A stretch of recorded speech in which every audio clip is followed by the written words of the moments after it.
நம்முடைய இந்த மஜ்லிஸிற்கு சிறப்பு அழைப்பாளராக வந்திருக்கக்கூடிய எனது பாசமிகு நண்பரும் வல்லபத்தி மாநகர் ஓசாஸ்தூருடைய அரபித்துறை பேராசிரியரும் அரபிக் ட்ரஸ்டுடைய படப்பொருட்களை கவனித்து வரும் அப்துல் அஹதாஜத்துடைய அரபிக் முதல்வர் வாசத்திற்குரிய மௌலானா மௌல்வி காரி அத்தீபே ஃபாசில் KA முகமது யூசுப் தாவூதி ஹஜரத் அவர்கள் இப்போது முன்னால் சிறிய உரையாற்றுவார்கள்.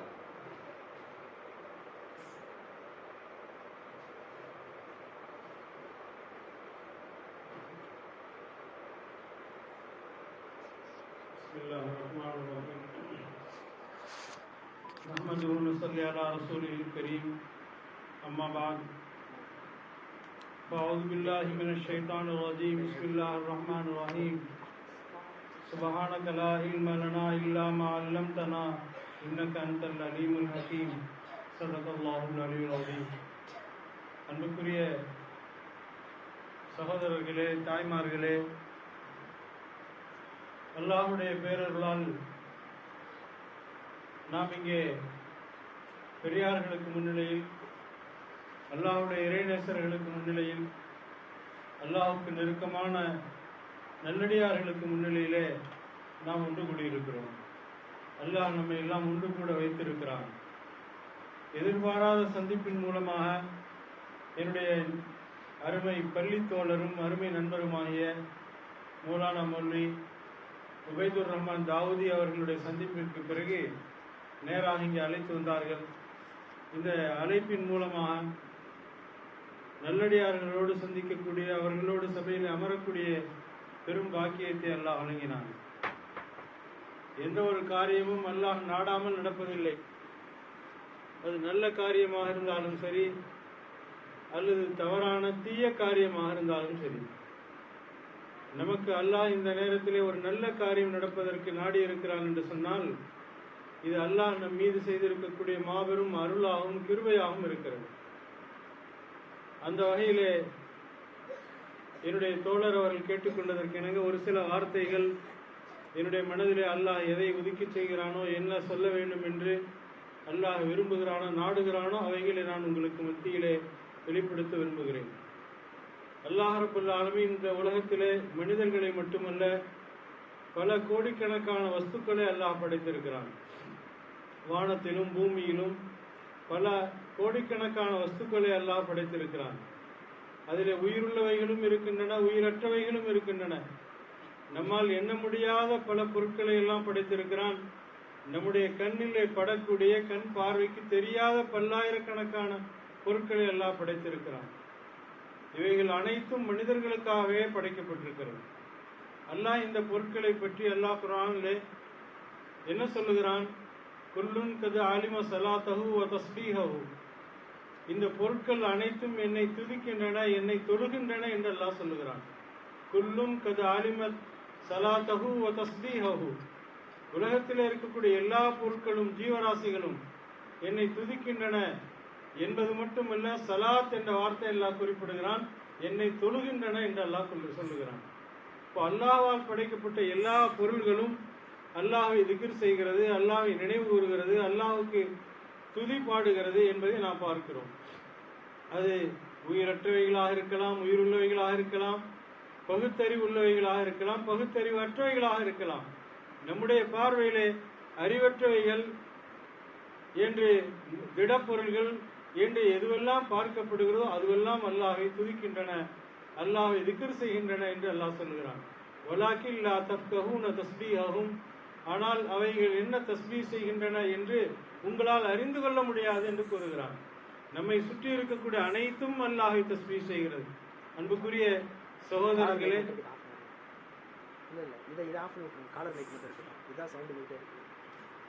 அன்புக்குரிய தாய்மார்களே, அல்லாஹ் நமக்கு எதை படைத்திருக்கிறானோ அவைகள் எல்லாம் தஸ்பீஹ் செய்கின்றன என்று சொன்னால், நம்முடைய பொறுப்பு என்ன?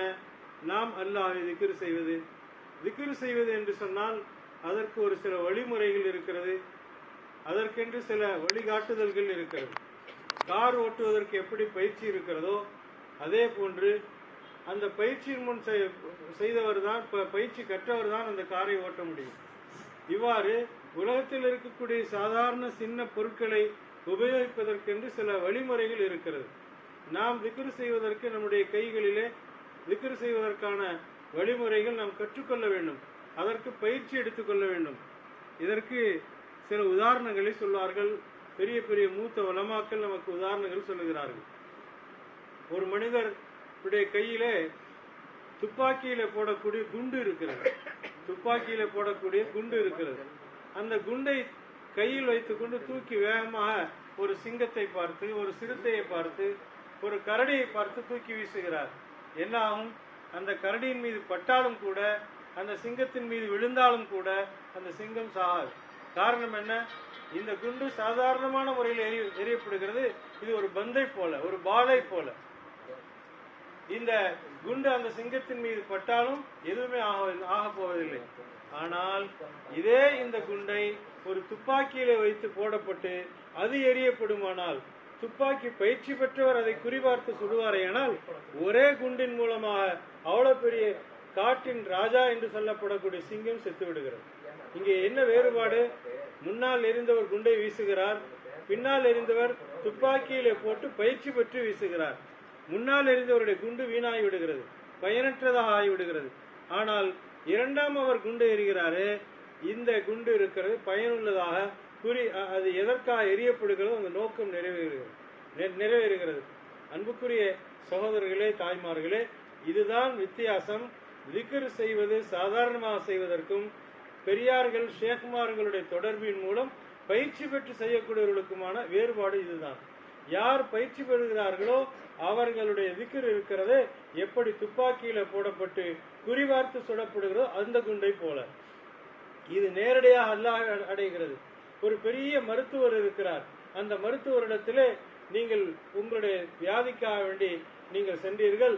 அவர் சொல்லுகிறார், இதை உணவுக்கு முன்பாக, இதை உணவுக்கு பின்பாக என்று சொல்லுகிறார். அந்த மருத்துவருடைய ஆலோசனையின் பேரில் நீங்கள் அந்த மருந்தை உட்கொள்ளும் பொழுது அது உங்களுக்கு நிவாரணத்தை தருகிறது. வெறுமனே நீங்களாகவே மெடிக்கல்ல சென்று சில மாத்திரைகளை வாங்கி சாப்பிடுகிறீர்கள்.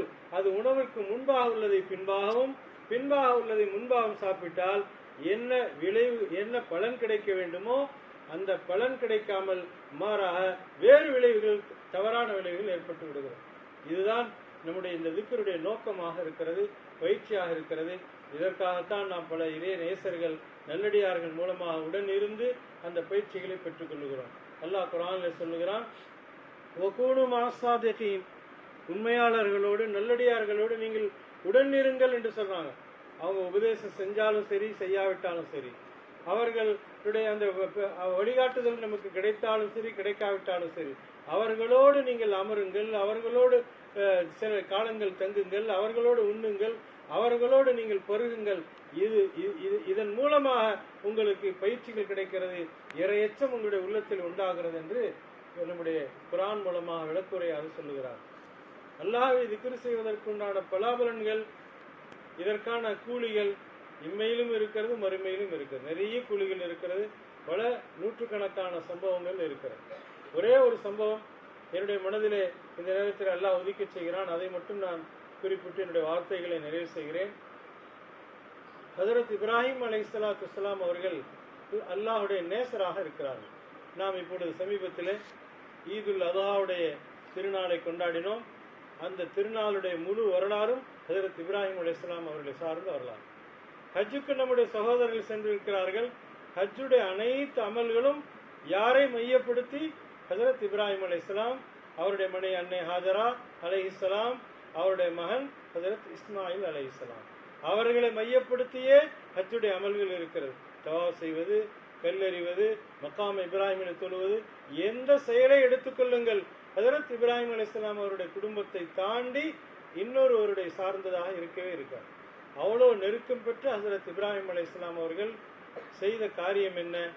அவர்கள் எப்படி அல்லாஹ்விடத்தில் இந்த நெருக்கத்தை அடைந்தார்கள்? ஏன் அல்லாஹ் ஜல்ல ஷானுஹு தஆலா அவருடைய அனைத்து அமல்களையும், அனைத்து தியாகங்களையும் அல்லாஹ் ஏற்றுக்கொண்டான்? பல்லாயிரம் ஆண்டுகளுக்கு அதை பின்பற்றக்கூடிய ஒரு முன்மாதிரியாக ஆக்கினான். அதற்கான காரணம் என்ன? அல்லாஹ்வுடைய கலீல், நண்பர் என்ற உயர்ந்த அந்தஸ்தை ஏன் அடைந்தார்கள்? அதற்கான காரணம் என்ன? ஹஜ்ரத் இப்ராஹிம் அலைஹிஸ்ஸலாம் அவர்கள் ஒரு முறை வனாந்தர காட்டிலே ஆடுகளை மேய்த்து கொண்டு செல்லுகிறார்கள். ஆடுகளை மேய்த்து கொண்டு செல்லுகிறார்கள். அப்பொழுது ஒரு வானவர் மனிதருடைய உருவத்திலே வருகிறார். ஒரு வானவர் மனிதருடைய உருவத்திலே வருகிறார். ஹஜ்ரத் இப்ராஹிம் அலைஹிஸ்ஸலாம் அவர்கள் எவ்வளோ அல்லாஹ்வுக்கு நெருக்கமானவர், அல்லாஹ்வுடைய அன்பு அவருடைய உள்ளத்திலே மேலோங்கி இருக்கிறது என்பதை பரிசோதிப்பதற்காக வருகிறார். அவர் ஒரு இடத்திலே அமர்ந்து கொண்டு அந்த வனாந்தர காட்டிலே ஹஜ்ரத் இப்ராஹிம் அலைஹிஸ்ஸலாம் ஒரு பக்கமாக ஆடுகளை மேய்த்து கொண்டு ஒரு மரத்தின் நிழலிலே ஓய்வெடுத்துக் கொண்டு இருக்கிறார்கள். அவர்களுக்கு தெரியாமல் இன்னொரு மரத்தின் நிலையிலே இருந்து கொண்டு அந்த வானவர் தஸ்பீஹ் செய்கிறார்.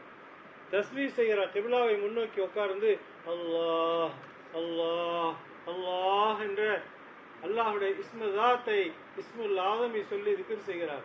இந்த சத்தம் காற்றின் வழியாக கலந்து ஹஜ்ரத் இப்ராஹிம் அலைஹிஸ்ஸலாமுடைய காதில் விழுகிறது.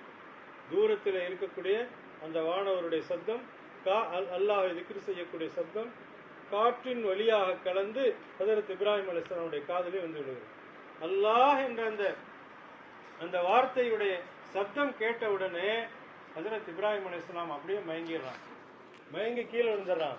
அல்லாஹ்வுடைய அன்பின் வெளிப்பாட்டின் காரணமா சிறிது நேரத்திற்கு பிறகு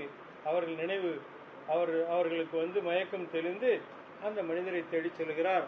அங்கே மரத்திற்கடியில் அவர் திக்ர் செய்து கொண்டு இருக்கிறார்.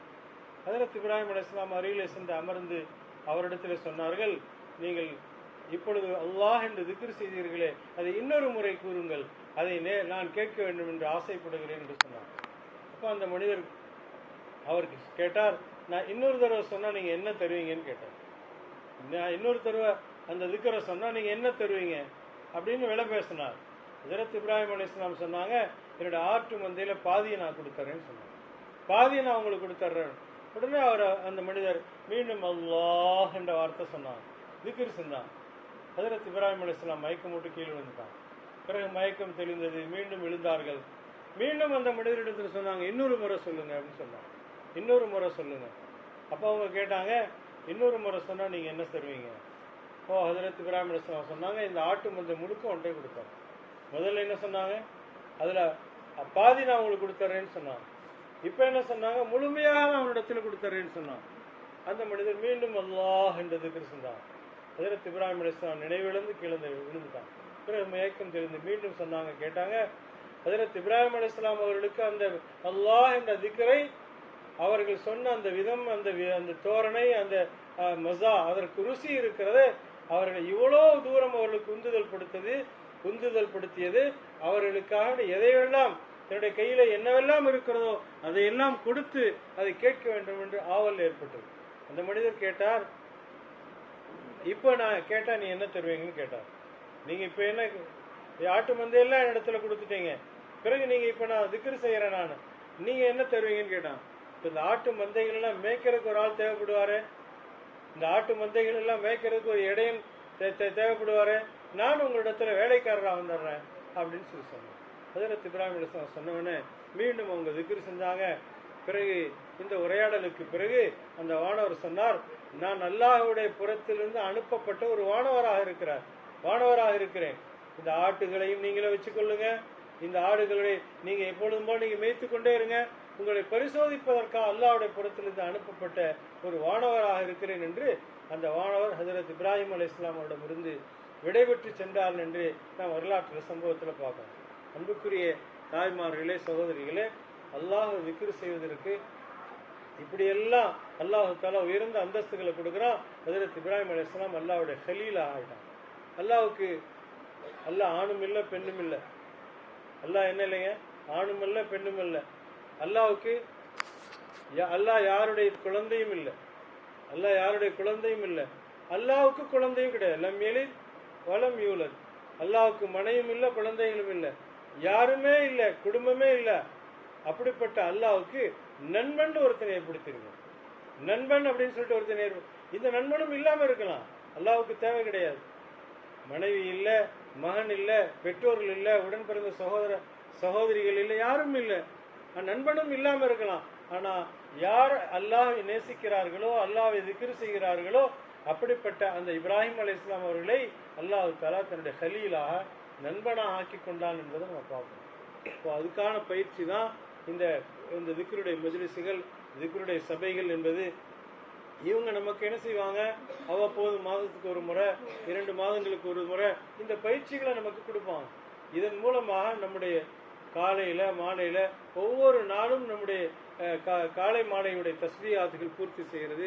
இதே போன்று நம்முடைய நேரங்கள் எல்லாம் பயனுள்ள வழி திக்ர் செய்கிறது. அதிலும் குறிப்பாக பெண்களுக்கு திக்ர் செய்யறது இருக்கிறது ரொம்ப ரொம்ப இலகுவான ஒன்று. ஆண்களை விட பெண்களுக்கு நிறைய நேரங்கள் இருக்கிறது. பெண்களுக்கு அதிகமான நேரங்கள் இருக்கு. அவருடைய நேரங்கள் எல்லாத்தையும் நீங்க பட்டியல் போட்டு பார்த்தீங்கன்னு சொன்னா 12 மணி நேரங்கள்ல அதிகமான நேரங்கள் வீணான ஷரியத்துல தடை செய்யப்பட்ட ஷரியத்துக்கு முரணான முறையில தான் நம்முடைய நேரங்கள் கழிஞ்சிருக்கு. ஷரியத்திற்கு முரணான முறையில தான் கழிஞ்சிட்டு இருக்கு. இப்போ நீங்க இந்த பெரியார்களுடைய தொடர்பு வச்சு திக்ர் செய்ய ஆரம்பிச்சீங்கன்னு சொன்னா அல்லாஹ் அக்பர் அல்லாஹ் அக்பர் சாதாரணமா வார்த்தையில சொல்ல முடியாது. தவறிலிருந்து நீங்கியது மட்டுமல்ல, ஒரு நல்ல அமல்களோடு தொடர்பு ஆயிட்டீங்க, நல்லடியார்களோடு தொடர்பு ஆயிட்டீங்க. இப்போ உங்க நேரங்கள் எல்லாம் பயனுள்ள. நீங்க கணக்கு போட்டு பார்த்தீங்கன்னா ஆச்சரியப்படுவீங்க. நிறைய பேர் நம்முடைய நண்பர்கள் சொல்லுவாங்க, அதில் நமக்கு ஆரம்பத்தில் திக்ர் செய்யறதுன்னா ஒரு 1000 தடவை செய்யறதுன்னா மலமா இருந்துச்சு, அவ்வளவு கஷ்டமா இருந்துச்சு. இப்ப நல்லடியார்களோடு இறைநேசருடைய வழிகாட்டுதலோடு இப்ப செய்ய ஆரம்பிச்சிட்டோம். ஒரு நாளைக்கு 10,000 20,000 தடவை திக்ர் செய்யறோம். ஈஸியா இருக்குது. 1000 தடவை செய்யறது கஷ்டமா இருந்துச்சு. இப்ப 10,000 தடவை 20,000 தடவை செய்யறோம், ஈஸியா இருக்கு. நம்முடைய எல்லா வேலைகளோடு சேர்ந்து இந்த திக்ரு நடந்துகிட்டே இருக்கு. இப்ப நேரங்களை முறைப்படுத்துவது, நேரங்களுக்கு சரியான முறையில் அந்த நேரங்களை கழிப்பதற்கான வழிகாட்டுதல்கள் தான் இந்த பயிற்சியாக இருக்கிறது என்பதை தாய்மார்கள் புரிஞ்சுக்கணும். தாய்மார்கள் வீட்டிலே இருக்கிறாங்க. ஆண்களாவது வியாபாரத்துக்கு போகணும், பலருடன் தொடர்பு வச்சிருக்கிறாங்க, வியாபாரத்தில் கஸ்டமர் அட்டன் பண்ணும், நிறைய வேலைகள் இருக்கு, கொடுக்கல் வாங்கலோட தேவைகள் இருக்கு. ஆனா பெண்களை பொறுத்த வரைக்கும் சமையல் கட்டில் சமையல் செஞ்சுக்கிட்டே திக்ர் செய்யலாம், சமையல் செய்யலாம், அயன் பண்ணிக்கிட்டே திக்ர் செய்யலாம், வாஷிங் மிஷின்ல துணி போட்டுக்கிட்டே திக்ர் செய்யலாம். திக்ர் செய்யறதுக்கு எந்த தடையும் இல்லை. தொழுகை இல்லாத நிலைமையா இருக்கு, சுத்தம் இல்லாம இருக்கமே, சுத்தம் இல்லாம இருக்கிறப்ப தொழுக கூடாது, குரான் ஓதக்கூடாது. திக்ர் செய்யறதுக்கு எந்த தடையும் இல்லை, திக்ர் செய்யலாம். ஒரு நாளைக்கு கணக்கு போட்டீங்கன்னா 1,00,000 தடவை கூட பெண்கள் ஈஸியான முறையில் திக்ர் செஞ்சாங்க. நாளை மறுமையில நீங்க பாத்தீங்கன்னு சொன்னா இவ்வளவு திக்ர்கள், இவ்வளவு நன்மைகள் நானும் செஞ்சனா, நான் என்னுடைய வாழ்க்கையில செஞ்சனா அப்படின்னு நீங்களே மலைச்சு போயிருவீங்க. அவ்வளவு திக்ர்கள் மறுமையினுடைய பேலன்ஸ்ல அவ்வளவு வந்துடும். அதற்காக நம்முடைய நேரங்களை, நம்முடைய காலங்களை எல்லாம் தர்த்தீப் செய்வதற்கான ஒரு வழிமுறை தான் இந்த திக்ருடைய சபைகளாக இருக்கு. அல்லாஹ் ஜல்ல ஷானஹு தஆலா நம்முடைய ஊர்ல பல பெரியார்கள் வர்றாங்க, மற்ற ஊர்கள் இல்ல, பல பெரியார்கள் வர்றாங்க. அந்தந்த பகுதிகளில் இது மாதிரி உண்டான திக்ருடைய சபைகள் மஜ்லிஸ்கள் தொடர்ந்து நடக்குது. அல்லாஹ் ஜல்ல ஷானஹு தஆலா இவருடைய வருகையின் மூலமாக நம்முடைய ஊருக்கும் நம்முடைய ஊர் வாசிகள் அத்தனை பேர்களுக்கும் அல்லாஹு தஆலா கைர் பரக்கத்துகளையும் எல்லா விதமான நலவுகளையும் அல்லாஹ் தருவானாக என்று நான் துஆ செய்தவனாக. இங்கே எனக்கு இந்த சிறிய வாய்ப்பை வழங்கிய பெரியார் ஹஜ்ரத் அவர்களுக்கும், என்னுடைய அருமை நண்பர் மௌலானா மௌலவி உபைதுர் ரஹ்மான் தாவூதி ஹஜ்ரத் அவர்களுக்கும், எல்லாத்திற்கும் மேலாக அல்லாஹ் ஜல்ல ஷானஹு தஆலா இதற்கான வாய்ப்பை வழங்கியதற்கு அல்லாஹுக்கு நன்றி செலுத்தியவனாக. இந்த திக்ர் மூலமாக, இந்த சபையின் மூலமாக என்ன நலவுகளும் என்ன கைர் பரக்கத்துகளும் உண்டாகுமோ அவைகள் அனைத்தும் இங்கே வந்திருக்கக்கூடிய எல்லா மக்களுக்கும், இந்த மஹல்லா வாசிகளுக்கும் அல்லாஹ் ஏற்படுத்தி தருவானாக என்று துஆ செய்தவனாக என்னுடைய வார்த்தைகளை நிறைவு செய்கிறேன். வஆகிரு தஅவானா அல்ஹம்துலில்லாஹி ரப்பில் ஆலமீன்.